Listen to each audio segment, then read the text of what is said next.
Hi, it's Chelsea from Binge Breakthrough.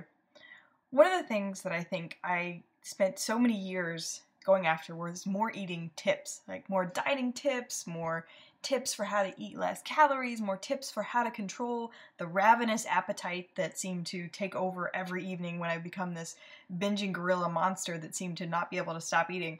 I was always looking for some sort of new thing, whether it was a new diet, whatever, something that would give me a breakthrough around why I couldn't seem to stop eating so much every night. For me, it happened to be at night when I would eat so much. And I realize now, in hindsight, that getting more tips, there's a reason why getting more tips doesn't work. You have access to unlimited amounts of information on the internet, but having access to more and more information doesn't change the behavior, does it? The more I know about something doesn't mean that I'm going to change my behavior. In fact, that's why the self-help industry probably is as big as it is, right? It feels good to buy books, go to seminars, take courses, and learn about these things. We get new knowledge about why we do what we do, or how to grow, or how to change and evolve. And yet, 80% of the time, most people kind of continue being the way they are, right? More knowledge doesn't help us actually make changes. And I really started to study that and look at, well, what's the psychology behind motivation? Like, why is it that we constantly buy more books and go to more programs and study new ways of approaching things or new diets or whatever, and always are looking and hungry for more advice and tips, and yet it doesn't make a bit of difference. Years I've spent trying one new thing after another. And the reason is because we're really touching the surface, right? When you're looking for more tips or new strategies or techniques, you're touching the surface of the issue, an issue that was created underneath the surface, underneath in where your habits form. And your habits form in a part of your brain called your lizard brain, or your animal brain, or your old brain. And it's the part of your brain that's behind your, what's called the neocortex, the front of your brain, the part of our brain up here that gives us consciousness and awareness and gives us the ability to make conscious decisions and weigh options and choose something that's what we really want to do versus what feels like good to do or whatever. It's the part of our brain that makes conscious choices. And the part of our brain that just drives on animal instincts, right? The instincts to survive, that's where our habits get formed. Our habits get wired in our brains, and they become more efficient over time. The more we do something, the more those habits get wired in our brains, so it becomes easier and easier to repeat that habit.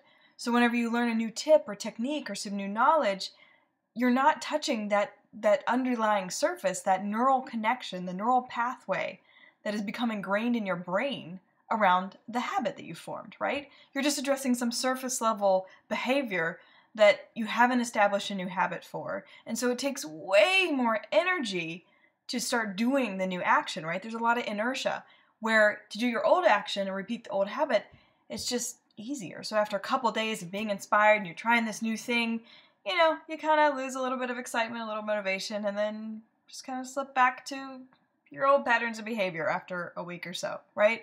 And this happens in business, this happens in health and fitness and diets, this happens in a lot of things, right? We get excited and enthusiastic about new stuff we've learned, and then, a week or two later, that enthusiasm naturally dies, but yet we didn't establish new habits, we didn't put new action in place, we didn't start forming new habits around what we learned, so we just sink back to the old habits.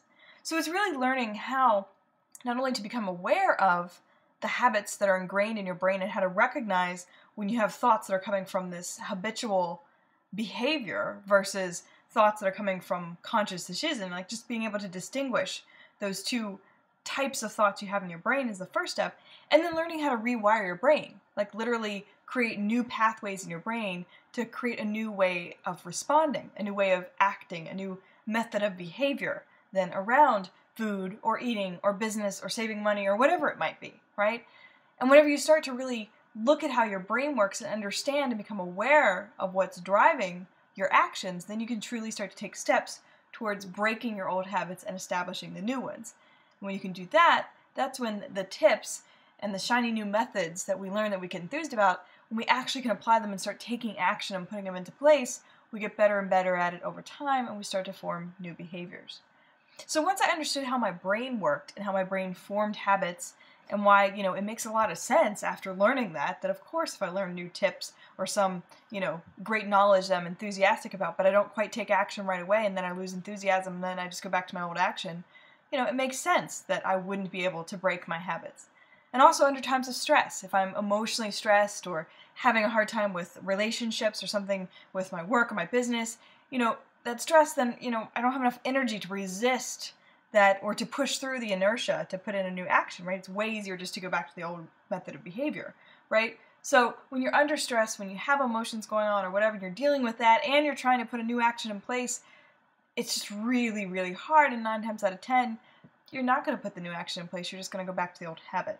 So realizing this, you can then start to combat and be proactive in helping yourself establish new habits and create new systems and put those systems in place to really set yourself up for success. So you have new methods of behavior ready to go and streamlined in your life and then become a brand new habit. So if you'd like to learn a little bit more about what's worked for me to overcome binge eating naturally, how I went from 16 years of eating disorders, which morphed into binge eating in the last 4 or 5 years, if you want to learn how I overcame that without the help of conventional therapy and expensive drugs or whatever, a lot of times eating disorders are treated with, go to my website at bingeeatingbreakthrough.com. I have 3 free videos that I offer that gives you a kind of a foot in the door explaining a lot of my process, and then I follow up with a lot of articles and tips about what I've learned over the years. So thanks so much. I really appreciate you watching, and I look forward to seeing you next time.